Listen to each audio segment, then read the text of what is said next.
বিশ্ব নবীজি সাল্লাল্লাহু আলাইহি ওয়াসাল্লাম আশারায়ে মুবাশশারা 10 জন সাহাবীকে দুনিয়ার জমিনে থাকতে জান্নাতের ঘোষণা দিলেন।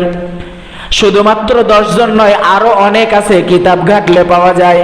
কিন্তু একটা জিনিস খেয়াল করে দেখেন, আমরা যখন খুতবার মধ্যে যখন দাঁড়ায় যাই তখন আবু বকরের নাম নেই, উসমানের নাম নেই, ওমরের নাম নেই, রাদিয়াল্লাহু তাআলা আনহু বলে নাম নেই, কিন্তু অন্য কোন সাহাবীর নাম নেই না। কেন নেই না? খুতবার ভিতরে তাদের নাম কেন আসলো? ইমাম হয়ে আমি খুতবা পড়লাম, ইমাম হলো খেলাফত দেওয়া, আমি এখানে দাঁড়ালাম, ইমামতি করলাম, এখানে দাঁড়ালাম, নেতৃত্ব দিলাম। খুতবার ভিতরে যেই সাহাবীগুলোর নাম নেওয়া হয়, এই সাহাবীরা কিন্তু নেতৃত্বের কারণে ইনাদের নাম নেওয়া হয়। বলেন সুবহানাল্লাহ। বিশ্ব নবীজি জান্নাতের ভিতরে ঢুকলেন, জান্নাতের ভিতরে ঢুকে দেখলেন কেমন জানি গুনগুন গুনগুন আওয়াজ হয়। ব্যাপার কি? কিসের আওয়াজ হয়? সামনের দিকে আগে গেলেন, সামনের দিকে আগে গিয়ে দেখলেন যে শুনতে পেলেন কোরআন তেলাওয়াত করতেছে। বিশ্ব নবীজি ভাবলেন যে মুসা নবীজির যদি উম্মত হতো তাইলে তো তাওরাত পড়তো, ঈসা নবীজির যদি উম্মত হতো তাইলে ইনজিল পড়তো। যেহেতু কোরআন তেলাওয়াত করে, তার মানে নিঃসন্দেহে ইনি হলো আমারই উম্মত। বলেন সুবহানাল্লাহ। বিশ্ব নবীজি জিবরাইলকে জিজ্ঞাসা করলেন, জিবরাইল মান হুয়া, কে? জিবরাইল বললেন, ইয়া রাসূলুল্লাহ, এ তো আর কেউ নয়, এ তো আপনারই একজন সাহাবী হারেসা ইবনে নোমান। বলেন সুবহানাল্লাহ। বিশ্ব নবীজি আশ্চর্য হয়ে গেলেন, চমকে উঠলেন, ব্যাপার কি?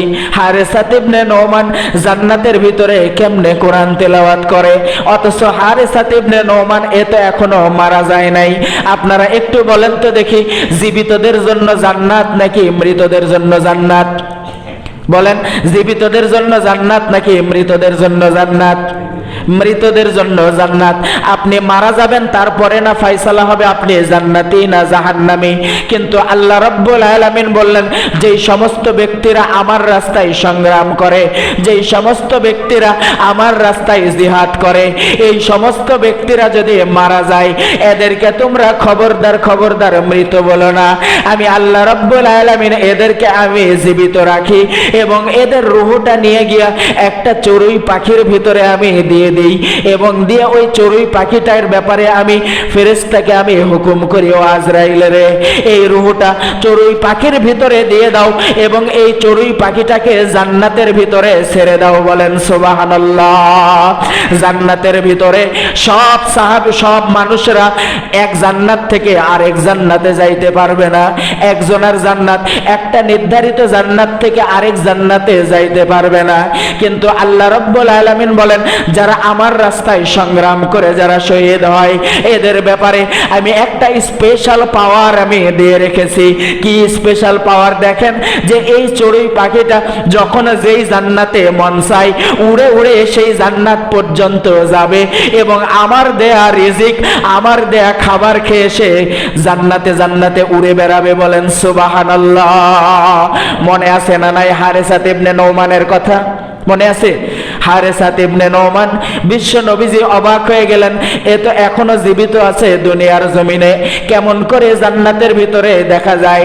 বিশ্ব নবীজি যখন দুনিয়ার জমিনে যখন চলে আসলেন, সফর শেষ করে যখন চলে আসলেন, এই মুহূর্তে দূর দিয়ে দেখে হারেসা ইবনে নোমান হেঁটে যায়। ডাক দিলেন, ও হারেসা ইবনে নোমান, এদিকে আসো। কাছে যখন আসলো, আসার পরে বললেন, ও হারেসা, মেহেরবানি করে বলো গোপনে গোপনে কি এমন নেক আমল করো যেই নেক আমলটা আমরা করতে পারি না, একটু মেহেরবানি করে বলো। হারেসা বললেন, ইয়া রাসূলুল্লাহ, ইয়া হাবিবাল্লাহ, আপনারা যে আমল করেন আমরাও তো ঠিক সেই একই আমল করি, কিন্তু ইয়া রাসূলুল্লাহ আমি একটা নির্ধারিত একটা আমল করি, আমি যেই আমলটা হলো আমার একটা বাড়িতে বৃদ্ধা মা আছে, ওই মাকে আমি প্রতিদিন নিজ হাতে খাওয়ায়া দিই। মাকে নিজ হাতে না খাওয়ানো পর্যন্ত আমি হারেসা কিছু খাই না। মা যখন গোসল করে মায়ের পায়ের ভিতরে আমি তেল মালিশ করে দিই। বিশ্ব নবীজি বললেন, ও হারেসা রে, আল্লাহর কসম করে বলি, এটার নামই হলো পিতামাতার প্রতি সদাচরণ, এটার নামই হলো সদাচরণ কথাটা তিনবার বলে বললেন যে ও হারেসা, আমি জান্নাতের ভিতরে আমি তোমার কোরআন তেলাওয়াত শুনতে পেয়েছি। বলেন সুবহানাল্লাহ।